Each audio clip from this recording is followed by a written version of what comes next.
Um, have you ever had that moment where you're in the absolute zone?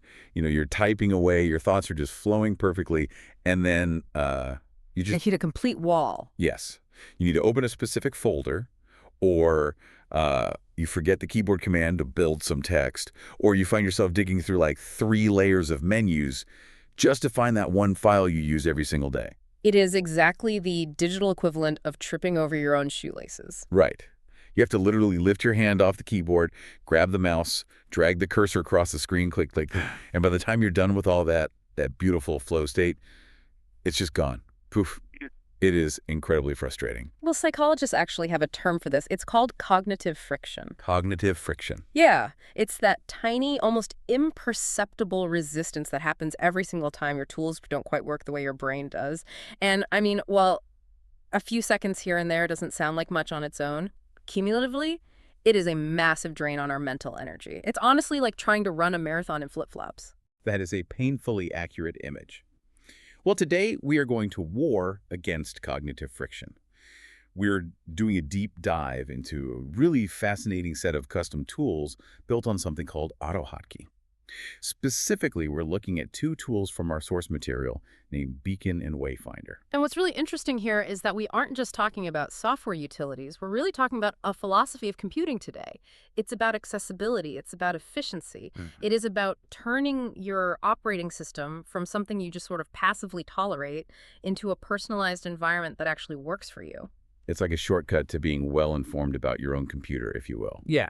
Because usually we just accept the defaults, right? You just accept that the save button is where Microsoft put it, and your downloads folders, it's going to be a giant mess. Precisely. We tend to treat the operating system like the weather, just something inevitable that happens to us.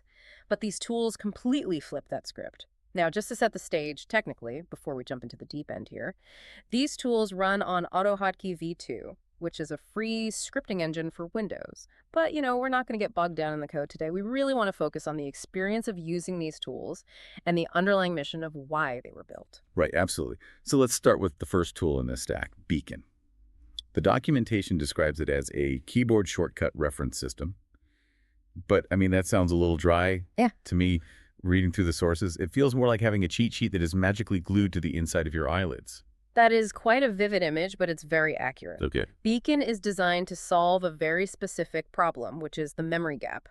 We all know that keyboard shortcuts are inherently faster than using a mouse. Control-C, Control-V, we know those basic ones. Sure. But there are thousands of commands across Windows, Office, the Google Suite, and frankly, nobody can memorize them all. And usually, if you forget one, you have to stop what you're doing, open a web browser, Google it, read through some long SEO-optimized blog post, find the command, and then go all the way back to your work. Which is the very definition of disruption. That is the search cost of knowledge. If the cost is too high, like taking 30 seconds to Google something, you just won't do it. You'll grab the mouse and just click through the menu. Beacon changes that entire loop. It acts as an overlay. You trigger it, you find the answer, and you are back to work in seconds without ever actually leaving your context. And here's where I think it gets really interesting. The origin story of this tool. It wasn't just built for productivity nerds who want to shave milliseconds off their workflow. It was actually built with a very specific, highly inclusive audience in mind. Right. The source documentation highlights that Beacon was designed specifically for the blind and visually impaired community. Because if you think about it, for a sighted user, the mouse is a convenience. But for a screen reader user, someone using Joel WS or NVDA, the keyboard isn't optional, it is the steering wheel. If you don't know the keyboard command to navigate a menu or read a document, you are literally stuck.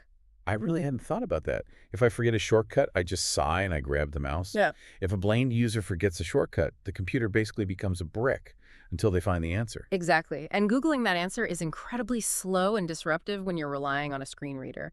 You have to navigate away, listen to a whole web page being read out loud, find the specific key combo, and then navigate back. So Beacon acts as this highly accessible, always available library. But the true beauty of inclusive design is that when you solve for the edge case, you almost always make things better for everyone else, too. Oh, it's the curb cut effect. Yeah. Like how ramps were built for wheelchairs. But they're incredibly useful for strollers and delivery carts, too. Spot on. So let's talk about the mechanics. How does this thing actually feel to use?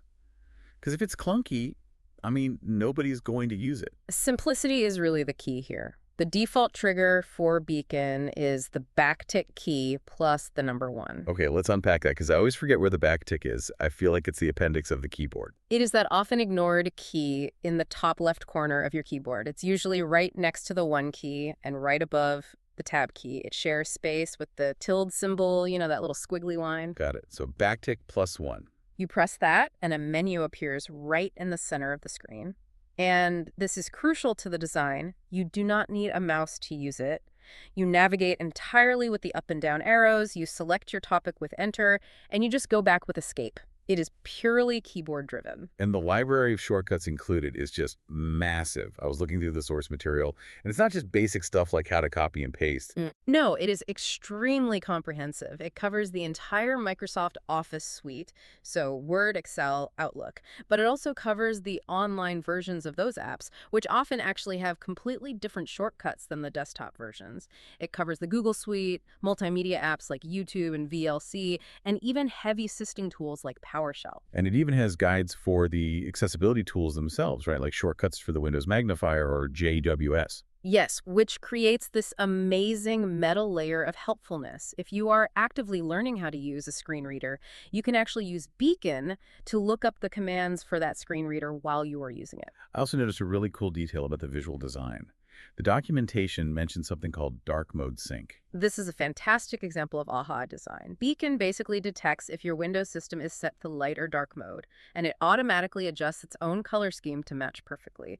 It ensures high contrast, which again is vital for low vision users, but it's also just aesthetically pleasing for everyone else. It doesn't look like some clunky third-party add-on. It feels native to the OS. It's not jarring at all.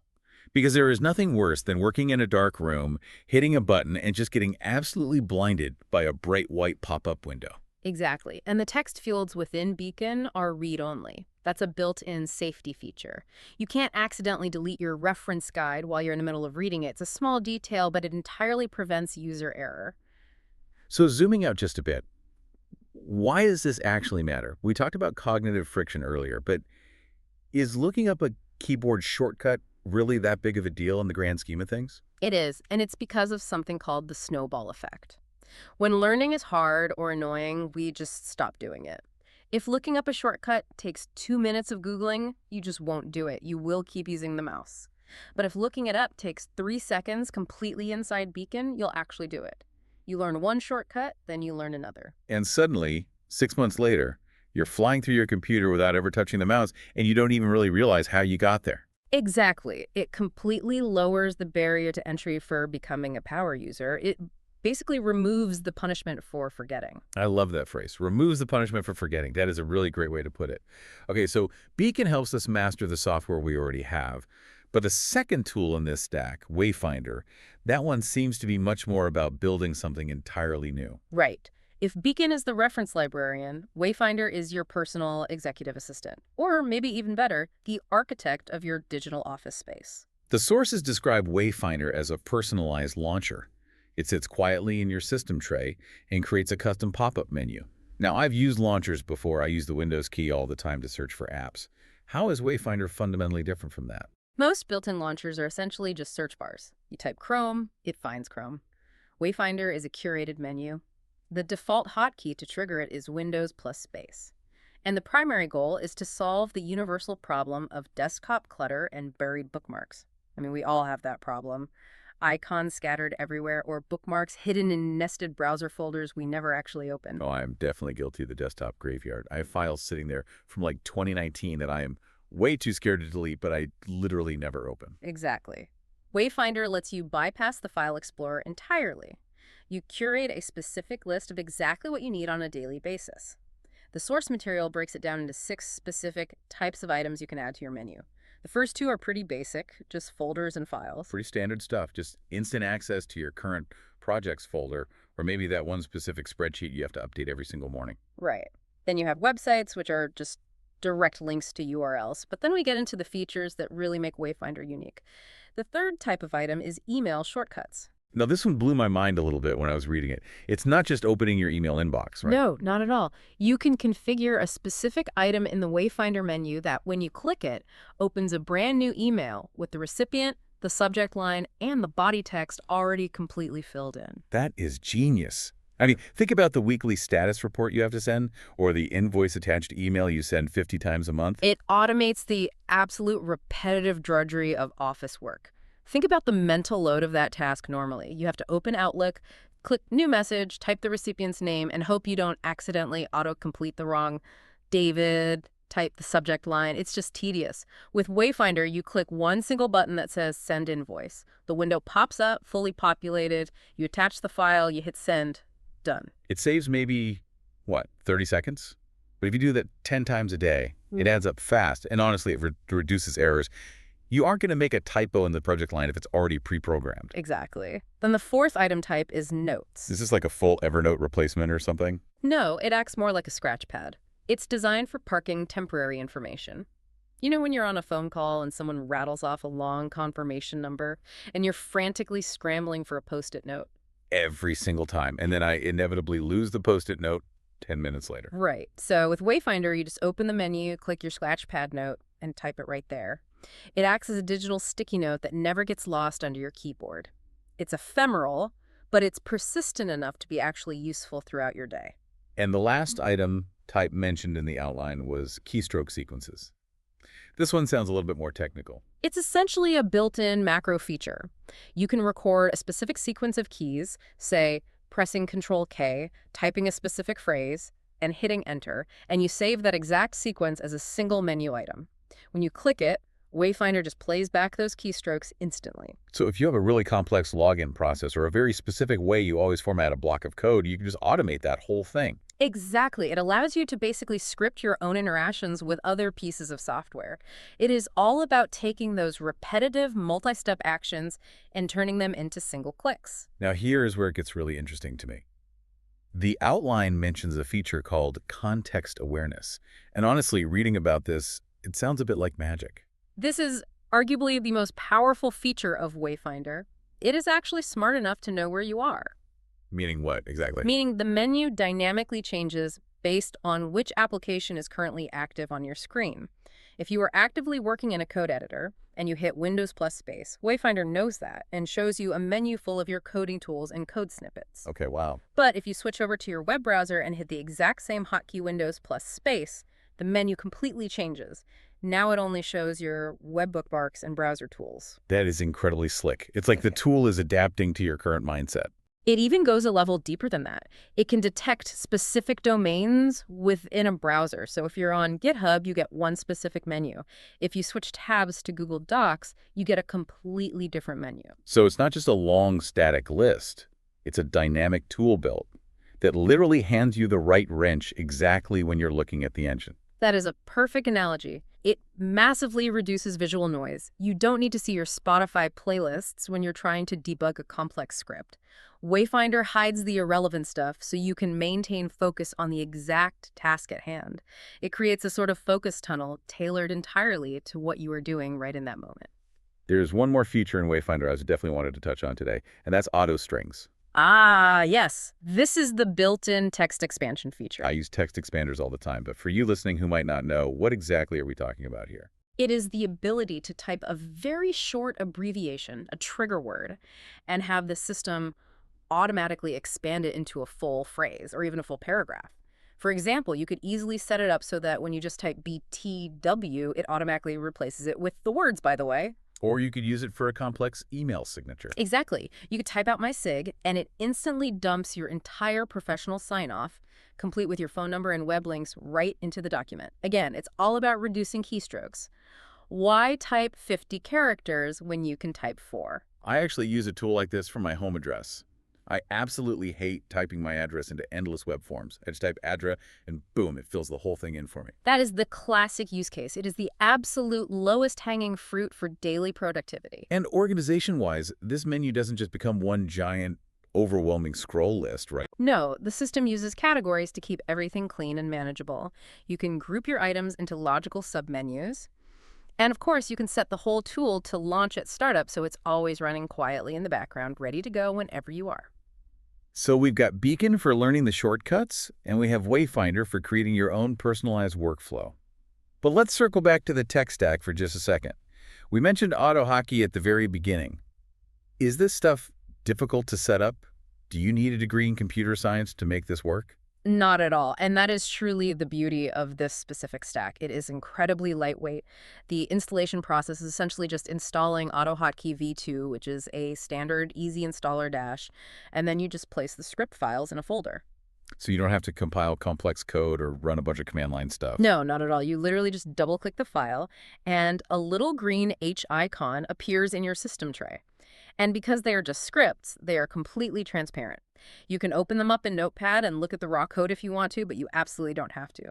And what if I want to change my menu in Wayfinder, like add a new email shortcut or a new website? You just edit a simple text file. You do not need to be a programmer in any way. You basically just follow the structural pattern that's already laid out there. It's very human readable. And we touched on this earlier with Beacon, but I want to reemphasize the accessibility aspect for Wayfinder too. It is so crucial. Most custom desktop launchers or fancy productivity docs use custom graphics that screen readers simply cannot see. They are entirely invisible to a blind user. Wayfinder, however, uses standard Windows GUI elements. A screen reader can perfectly read the menus, the notes, the buttons. It treats accessibility as a baseline requirement, not as some afterthought bonus feature. Which honestly should just be the standard for all software at this point. I couldn't agree more. It prioritizes function over flashiness. It doesn't need to look incredibly cool. It just needs to work flawlessly. So what does this all mean for you, the listener? We've got these two amazing tools. Why should you care about taking the time to install them? Sometimes it feels like we're just asking you to do extra homework. I think it really comes down to the fundamental difference between being a passenger and being a pilot. Most of us are just passengers in our operating systems. We go wherever the menus tell us to go. We click where the buttons are placed. We just accept the friction. We let the computer dictate our workflow. We basically let the tool use us. Right. But these tools, Beacon and Wayfinder, they allow you to take the controls back. Beacon helps you master the machine exactly as it is, giving you the knowledge to move fast. And Wayfinder helps you remodel the cockpit to fit your specific individual needs. It is entirely about agency. It's about drawing a line and saying, my time is valuable and I'm going to make this machine respect that time. I really love that idea of remodeling the cockpit, because everyone's cockpit should look entirely different. My Wayfinder menu would probably be full of audio editing tools, specific script folders, and definitely a quick link to a rhyming dictionary. But yours might be full of research journals and heavy data analysis apps. And that is exactly the power of it. It adapts to you rather than constantly forcing you to adapt to it. It really fundamentally changes your relationship with the computer itself. Instead of fighting against it all day, you're finally collaborating with it. And you are completely reducing that cognitive friction we started our discussion with. You're clearing the path so you can stay in that productive flow state much longer.